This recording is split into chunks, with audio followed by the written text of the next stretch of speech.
When people say Sonic 3, what they usually mean is Sonic 3 and Knuckles. The full thing. The lock-on cartridge. The complete arc.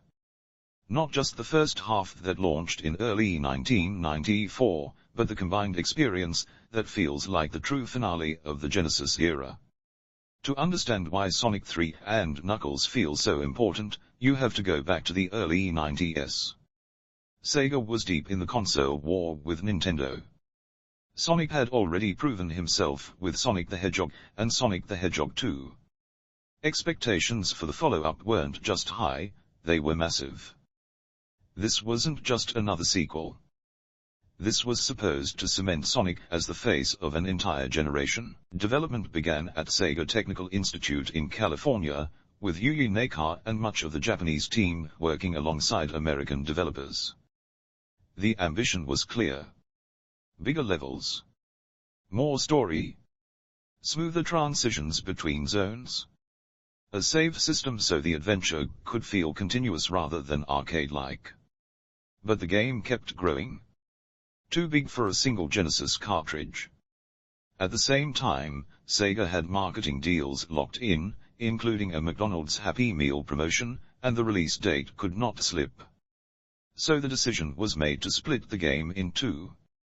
Sonic 3 released in February 1994. Sonic and Knuckles followed that October, featuring lock-on technology that let you combine the cartridges into one seamless experience. It sounds risky now, shipping half a game and promising the rest later, but it worked.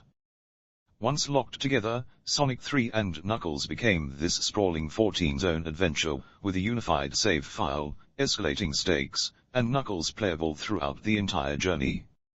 It did not feel like two games stitched together. It felt intentional. Mechanically, this is where 2D Sonic arguably peaks. Sonic gained the Insta-Shield, a subtle but meaningful addition that rewarded skilled timing.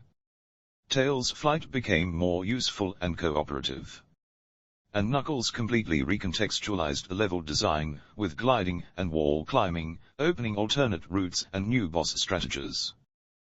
The same stages felt different depending on who you chose. And the stages themselves are iconic for a reason. Angel Island's burning intro. Hydro City's flowing water paths. The infamous Carnival Night Barrel. Ice Cap's snowboard descent. Launch Base's rising tension. Then, in the combined version, the escalation continues through Mushroom Hill, Sandopolis, Lava Reef, Sky Sanctuary, and the Death Egg. The game rarely hard cuts between zones. It flows from one into the next, giving the whole experience a cinematic rhythm that was rare for 16-bit platformers. Movement feels deliberate but fast. There is weight to Sonic, but also fluidity. You can blaze through if you have mastered it, yet the levels are layered vertically, encouraging exploration without punishing momentum. That balance between speed and discovery is something later Sonic games chased for decades.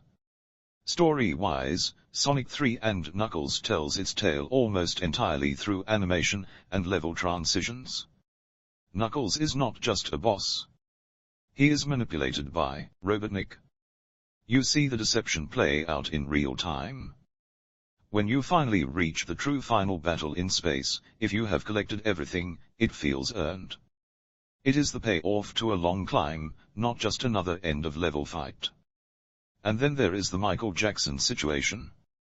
For years, rumors circulated that Michael Jackson worked on the Sonic 3 soundtrack. Sega officially denied his involvement for a long time, but members of his music team, including Brad Buxer, were confirmed contributors. Jackson himself reportedly claimed he worked on it but was dissatisfied with how the Genesis hardware reproduced his music. Add in the timing of the 1993 allegations against him, and things become complicated quickly. Certain tracks like Carnival Night, Ice Cap, and Launch Base have long been compared to later Jackson songs such as Stranger in Moscow. Nothing has ever been cleanly, fully confirmed in a simple press release way. It is fragments of interviews, industry whispers, and partial acknowledgements. Messy, but undeniably part of the game's legacy. That legacy became even more complicated with Sonic Origins in 2022. Sega replaced several Sonic 3 tracks in that release, reportedly due to rights issues. For some fans, the altered music felt wrong. For others, it was just the latest twist in a decades-long saga. Either way, it reopened the conversation. So in short, the game is kinda the best Sonic game, and 2D platformer of all time, crafted very finely. But then Jackson came in and got accused of having sex with kids, so Sega got cold feet and fucked up the music, so now we can't play it legally conveniently in its original state. So just pirate it.